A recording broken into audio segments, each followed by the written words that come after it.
out with. So I think you saw this morning that Secretary Austin spoke during a Hall of Heroes induction ceremony that was conducted over at Joint Base Meyer-Henderson Hall. That ceremony honored the recent Medal of Honor recipients, Army Master Sergeant Earl Plumley, Army Sergeant First Class Alwyn Cash, and Army Sergeant First Class Christopher Salise. We echo, of course, President Biden in saying that we are grateful for all that these three soldiers have done, and we certainly honor their courage and bravery under exceptional circumstances. As I mentioned previously, the Defense Policy Board met this week for the first time since we've completed Secretary Austin's zero-based review process. That board, which is chaired by Madeleine Albright, received classified briefings on China military modernization, the National Defense Strategy priorities and strategic approach, integrated deterrence, the nuclear posture review, and the missile defense review. Secretary Austin joined the meeting yesterday to receive an outbrief from the board on their findings after reviewing a draft version of the still classified 2021 National Defense Strategy. The Secretary thanked the members for their continued dedication to the nation and their sound advice and counsel as the department continues to refine the NDS. As you know, the Defense Policy Board is chartered to provide independent advice and recommendations on matters concerning defense policy in response to specific tasks from the Secretary, the Deputy Secretary, or the Undersecretary of Defense for Policy. A full readout will be posted on defense.gov later today. Also, on the Secretary's plate today, this morning, he spoke by phone with German Federal Minister of Defense Christine Lambrecht this morning to congratulate her on her new appointment to the role. The leaders reaffirmed their commitment to strong U.S.-German defense cooperation, both bilaterally and, of course, within the NATO alliance. They discussed their commitment to work together on a full range of challenges, including addressing Russia's destabilizing actions in Eastern Europe, ensuring NATO alliance unity, maintaining positive trajectory on defense investments, and, of course, increasing cooperation in the Indo-Pacific region. A full readout of that should be posted, if not now, certainly very soon, on our website. I'm sure that some of you also have been tracking some recent confirmation hearings. We were very pleased to see the confirmations of John Sherman, the new Chief Information Officer, Nicholas Girton, the new Director of Operational Test and Evaluation, and of course Admiral Chris Grady, the new Vice Chairman of the Joint Chiefs of Staff. We welcome them all to their new roles, welcome some of them back into public service, and the Secretary is looking forward to working closely with all three of them. As I think you know, December 18th is National Wreaths Across America Day. It will kick off tomorrow at 8 a.m. at Arlington National Cemetery, as wreaths will be placed at each marker by volunteers. Chairman Milley plans to attend that ceremony. The event has grown over the past 30 years to include now nearly 3,000 participating locations all across the country. And of course, if anyone would like to volunteer, you can go to their website at wreathsacrossamerica.org. And then lastly, later today, this afternoon, U.S. Air Force's Central will release their air power summary reports covering February 2020 through November 2021. These reports will provide an overview of air operations to include strikes conducted in Iraq, Syria, and Afghanistan under Combined Forces Air Component Commander authorities. As you know, the public release of airstrikes in Afghanistan was paused in March of 2020 due to sensitivities surrounding the implementation of the U.S.-Taliban agreement. It is important to remember that during this time, DoD continued to collect and analyze the data and provided it to inspectors general for inclusion in their regular reports to Congress. Seeking to remain as transparent as possible, the Secretary directed that this data again be made publicly releasable. These reports will be available, as I said, later today on U.S. Air Force's Central's website at avcent.mil. And again, they'll go back to February 2020, and then they'll continue going forward. With that, we'll take questions. Lita. One quick thing on that. Are those monthly reports that are just going to all be shoved out, or is there one big report on that time span? I don't know what it's going to look like when you click on the website, but there'll be the monthly summaries going back to February 2020 and then going forward every month as it used to be. Okay. And then just another question on vaccines. Since the services are now starting to release some of their discipline, and you addressed this a little bit the other day, Is there any concern by the Secretary, and have there been discussions between him and some of the service chiefs and secretaries about discipline and any effort to ensure that it's equal across the services, and such that if you're treated one way by the Marine Corps, you're going to largely be treated the same way given similar circumstances by the Army or the Air Force?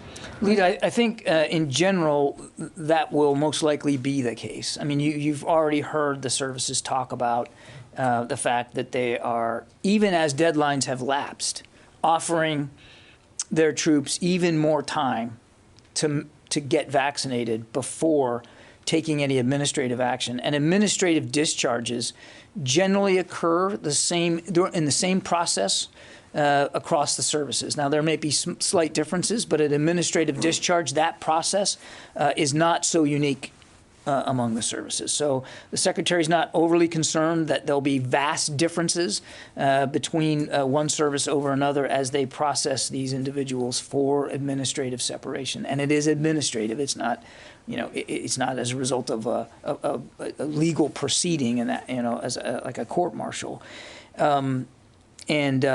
Again, this is administrative discharges, as you know, are a fairly common practice. So the processes are pretty similar across the services. Yes, Jen. John, I'd like to get your reaction to the fact that 60,000 Afghan interpreters who had applied for SIV visas remain behind in Afghanistan. 33,000 of them are cleared for vetting. This was based on the Wall Street Journal article that quotes State Department officials. Will the U.S.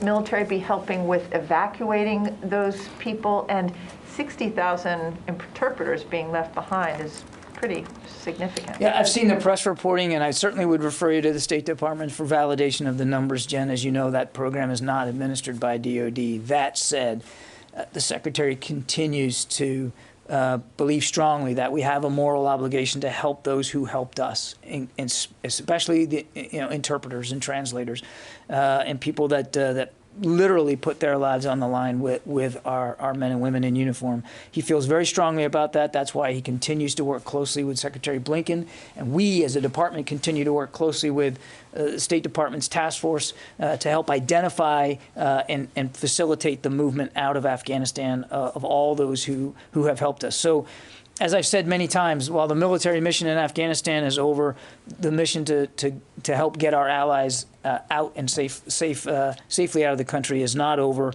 And then to your second question, I do not foresee a U.S. military role in terms of facilitating the physical relocation of these individuals. We have been, well, we as a government have been doing this through commercial and industrial aircraft, not using military aircraft. I don't see that changing. To get your reaction to the former National Security Advisor to President Ghani, Hamdullah Mohib, who's given an interview in which he blames the Doha agreement for the fall of the Kabul government. So he's essentially blaming Zalmay Khalilzad's agreement under the Trump administration for the fall of the Afghan government. I haven't seen those comments. As you know, we're doing our own after-action review here. I certainly won't get ahead of the work that they're doing. As you've heard the Secretary say, I mean, certainly the Doha agreement sent a powerful signal to our Afghan allies and the Afghan government that the United States was leaving. There's no question about that, and we do believe it definitely had an impact on the morale of the ANDSF. But Jen, and without getting ahead of the after-action review, obviously, we've been talking a lot over the last several months about what happened in Afghanistan, and I suspect we're going to learn there was a lot that led to the events of mid-August, a lot. And I think we'd be reticent at this place and time to pin it on one thing, one decision, one agreement, one meeting, one factor. I think it would be imprudent for us to do that right now. Just one last question. What has the Pentagon done to patch the Log4j software vulnerability. This is the new, that CISA put out the warning. Federal government agencies are affected by this software vulnerability. Jen Easterly gave a interview yesterday. I mean, they're really sounding alarm bells. What has the Pentagon done to protect itself? So U.S. Cyber Command, the NSA, and DoD Cyber Crime Center are taking rapid action right now to identify and mitigate the Log4j vulnerabilities by monitoring for malicious cyber activity and directing mitigation against potential exploitation. We continue to work with Cybersecurity and Infrastructure Security Agency, CISA, on a whole-of-government response and sharing information with our interagency and defense industrial-based partners. We reinforce the guidance and information that CISA has released, and we strongly encourage everyone to follow their guidance to upgrade and patch accordingly. I think you can understand for operations of operational security, I'm not going to be able to get into the status of our network operations or information systems at this time. Janie. Thank you, John. On the NDAA, National Defense Authorization Act, and the fiscal year 2022 Defense Authorization Act passed the U.S. Senate this week. And I'm sorry, has what? Has passed this week. Passed through the Senate, yes. You may take off. You can take it off if you like. All right. And the restriction on the reduction of U.S. forces in South Korea has been removed. So are you going to keep the 28,500 U.S. troops in South Korea at the current level? So you're right, it passed the Senate. The president hasn't signed it into law, so I'm not going to get ahead of the president, but I can assure you that there's no plans, no intention to change our alliance posture in any way. And the Secretary said as much, as you know, when we were in Seoul just a couple of weeks ago. That's what I was trying to ask you. Yeah. You already answered. And any changes at all, not that I'm predicting any, we're committed to this alliance and to keeping our force posture there. You saw that was referenced in the Global Posture Review. But any changes whatever will always be done as an alliance decision in lockstep with our South Korean allies. So any numbers not changed, like 28,000? I'm not here to announce or to signal or to in any way provide an indication that there's going to be a change in posture on the Korean Peninsula. And again, I'd point you back to the Secretary's comments when we were in Seoul. Thank you. Yep. Abraham. Yeah, thanks, John. Two questions related, though. I wondered if you could update us on the situation of the Russian troop buildup on the border of Ukraine. Is there anything different there? And then also, Secretary Austin, of course, completed the Global Force Posture Review, but there have been no announcements about movements, and some of the NATO eastern flank allies are obviously interested in bolstering up the eastern flank. Are there going to be any announcements about possible new troop rotations anywhere in the world? No. Next question. Ukraine? I'm just kidding. We continue to monitor the situation in Russia, Ukraine, of course. I don't have, as I have tried not to do, to get into intelligence assessments here from the podium. I'm not going to do that. But we haven't seen any. We haven't seen any significant changes in the posture of Russian forces arrayed around the Ukrainian border. They are still there in large number. And that's as far as I think I'm going to go. And then as to your second question, I have no new rotational deployments to speak to in terms of our NATO allies.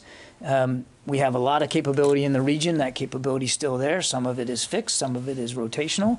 And as you heard Jake Sullivan, the National Security Advisor, say, you know, if there's an incursion, another incursion, and if some of our NATO allies ask for additional capabilities or rotational elements, we will be positively disposed to consider that. But I have no such request to speak to and no movements to speak to today. Tara.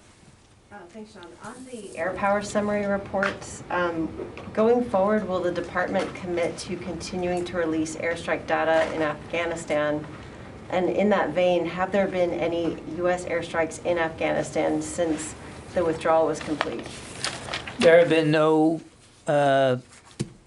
airstrikes in Afghanistan since the withdrawal is complete. And yes, we are committed to providing summaries should that be the case. Just that's why we're trying to get back to these air power summary reports, which they're published by AFCENT, and so Afghanistan would still fall within their writ. Will those strikes include DoD conducted strikes only, or would, if there's a strike conducted by another government organization, would those also be counted in the data?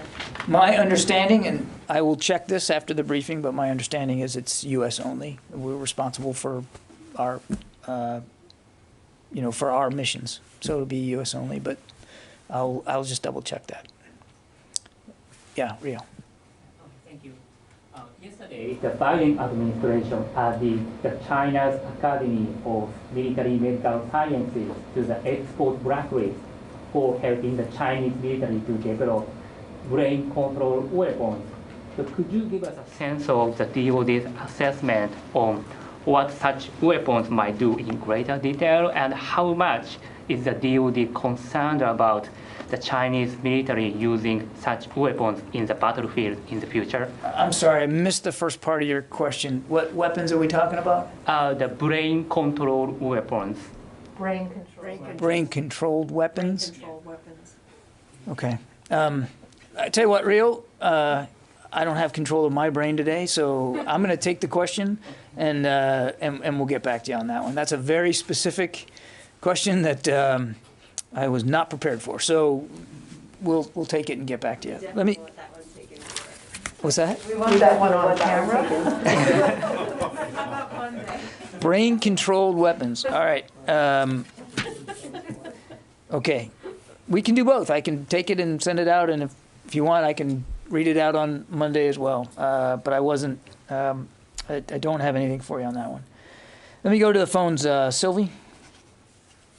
Hello, John. My question was asked. Thank you.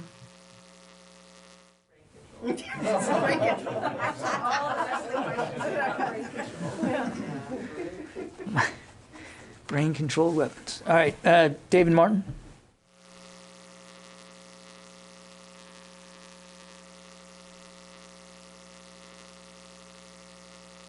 Okay, Dave, we'll come back to you if we missed you. Oren from CNN. John, there are now 7 Republican governors, that includes Oklahoma's governor, who are asking for a withdrawal or a retraction or an exemption from the National Guard vaccine mandate. Obviously, he's already responded to Oklahoma. When might he respond to the other governors, and is there any indication or suggestion that for any reason the response would be any different?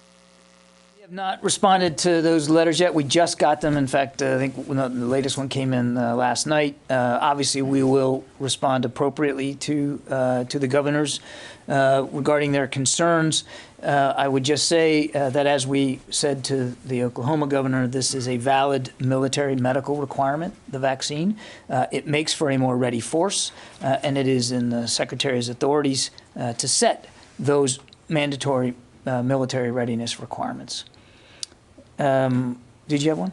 Yeah, go ahead. In follow-up, the governor of Texas said something to the effect of he was accusing the federal government of trying to defund Texas if they made them enforce the mandate. To your knowledge, has the Pentagon ever said anything about defunding?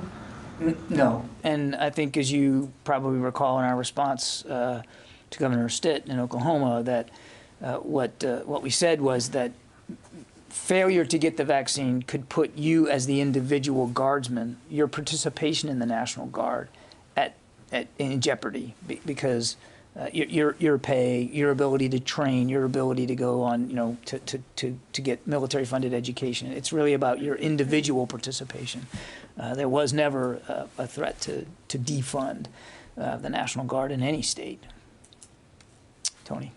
A couple questions in a couple different areas. The United Arab Emirates F-35 issue. Did that come up in the discussions with Dr. Kahl in the joint military dialogue? I would tell you, Tony, that it was not a focus of the discussions. Right. Yesterday you said we're always concerned about technology transfer to nations that have an adversarial view of our commitment to a rules-based international order. What nations were you talking about there? China and the United Arab Emirates relationship, or Iran, or Saudi Arabia?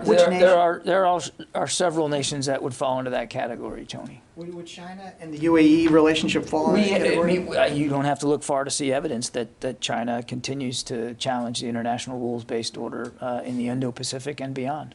Is the U.S. concerned then that China might have the access to F-35 technologies that we're selling? I'm not going to go beyond what I said yesterday. Okay. A little closer to home. On Monday, the Pentagon Inspector General put out a report on TransDigm, one of the Pentagon's top sole source provider of spare parts. 2019, there was a similar IG report came out, and it concluded that TransDigm was getting excess profits. Monday, they reported that TransDigm got excess profits of $20.8 million. What steps has the Pentagon taken since that earlier IG report to arm its contracting people with better information or better tools to extract information from TransDigm that could lead to cheaper parts and potentially? I think you saw that the DoD IG offered some recommendations on this. 3 of them in particular we've accepted all 3, including trying to work on a refund to improve alternate contracting policies and several others. So without going into more detail than that, I mean, we appreciate the work that the IG did, and we're going to accept and follow the recommendations. So just to press in layman's language, the recommendation is to extract a refund from TransDigm of $20.8 million. Does DoD intend to do that? Go ask TransDigm for a refund? Yeah. So I mean, again, we appreciate the work of the IG. It did highlight challenges that contracting officers now experience procuring parts, including their ability to obtain data to determine fair and reasonable prices. As noted, they recommended that we seek a voluntary refund, and we're gonna do that. And then, like I said, the other 2 recommendations that we're going to pursue, one is to have the Defense Pricing and Contracting Director review the Defense Federal Acquisition Regulations information for the current policy as it pertains to this issue, and then to also identify alternative options for purchasing items from countries, from companies. Sorry. Yeah. Thank you, Jim. Do you have any updates on the schedule for upcoming US-Japan 2+2? And what's going to be a kind of the top line for DoD? We're looking forward to the discussion. I will have more to say as we get closer to it. Obviously, Japan is a key ally in the region, and that's why it was right on the front end of the Secretary's first international trip to go to Tokyo. I won't get ahead of the agenda specifically, but you can imagine there is an awful lot to discuss. Common security challenges in the Indo-Pacific will be chief among them, including the aggressive behavior that China continues to demonstrate, the threat continued to be posed by North Korea and their missile program. Lots to talk about. Yeah. Let me get back to the phones here. Louis Martinez, are you there? Hey, John. I have a couple of COVID questions, if I could, please. You've mentioned that there are active discussions about whether to mandate a booster. Does that include, as part of that discussion, are you gathering data about how many personnel have actually received a booster shot? I'm not aware of any active effort to gather that data, Louis, but I'll take your question and just check and make sure that that I'm right about that. There are still discussions about whether or not to make it mandatory. No decision has been made. Thanks. And my other question has to do with Omicron. We're seeing large increasing numbers and magnitude of cases nationwide. Does the military undertake sequencing so that they can determine whether the number of cases that they're experiencing may be Omicron versus Delta? And are you seeing a surge, and is that leading to concerns that you may have to tighten restrictions on bases? We did see a surge in Delta. I'm not aware of a surge in Omicron. Again, I will go back and look and see if we've got data on that. As you know, we had already tightened up, reverted to more tight restrictions across the department because of Delta and the effect it was having on our own workforce. And I'm not aware of any. Let me put it this way: across the department, we are complying with CDC guidelines and continue to do that. Obviously, we respect installation commanders and their ability to moderate as long as they don't go below CDC guidelines, moderate appropriately given the conditions where they are, because the conditions in local communities can be different. So I'm not aware of any uniform mandatory changes of late. But again, let me go back and take a look at the status of Omicron in the department before I say anything more. Does the Pentagon do sequencing as well? Yeah, I'm going to check. I don't know, Jen. I don't know the answer to that. Yeah. Thank you.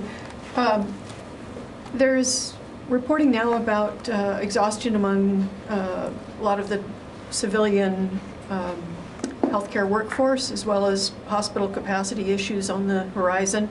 So against that backdrop, the question of immunization for the reserve, the National Guard, does that take on another dimension of importance, or do you have any comment on that?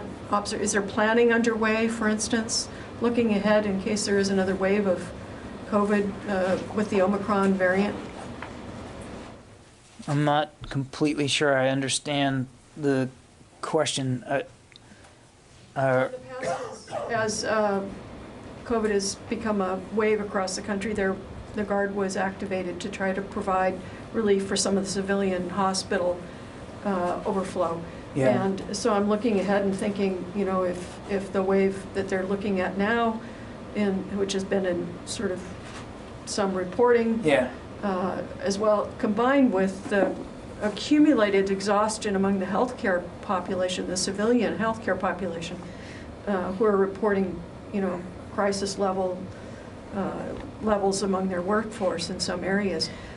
I think we talked recently in Michigan. The governor asked for Guard support to help out with some hospitals, and certainly governors can pull upon that capability if they need to. I'm not aware of any plans at the federal level to mobilize the Guard across the country due to Omicron. Nothing that we're actively planning for right now. But obviously we've done it in the past. Back in the spring, mobilized both active duty and additional guardsmen to assist communities all over the country with vaccinations. But again, I don't have anything to speak to today. Just ask a quick follow-on on that. The Omicron variant seems to be spreading pretty quickly. Maybe it's just a burst right now, but within people who are vaccinated, even people who have boosters, is the department considering options in case of workforce shutdowns?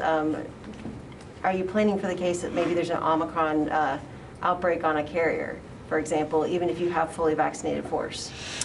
Well, certainly the services would be the best place to go for those kinds of contingency plans. We are obviously watching this closely, and we want to be ready for any eventuality. So we will do what we need to do for the protection of the force and the readiness of the force as it's required out there with what's going on with the pandemic. But I don't have anything specific today to talk to. We've done this before. We have been through this before, and we have had to adjust ship schedules and training exercises and telework and all manner of personnel policies based on surges in the pandemic in the past. We don't believe that we can take an eye off of that going forward, and that depending on where Omicron goes, it could have an impact on the force and on the way we train, resource, and operate. I don't, again, have anything to speak to today, and each of the services will have a heavy voice in this because they know their operational requirements best, but we're watching it closely. I already got you. Well, just to follow up. So, because the boosters do offer some protection against severe disease, I'm wondering if the specter of a rising Omicron wave might lend additional urgency to the need for reserve personnel to get boosted, get vaccinated, get boosted, and all of that. Again, we've talked about this. The Secretary right now fully encourages people who are eligible to get the booster shot. Absolutely. And there are discussions here at the Pentagon about whether or not it should be made mandatory. I don't have a decision to talk to today, but for those who are eligible, we absolutely want to see them get the booster shot. The science proves that the booster shot can absolutely help in preventing the disease, and if not in full out preventing, certainly minimizing the effects of it. Okay, thanks everybody.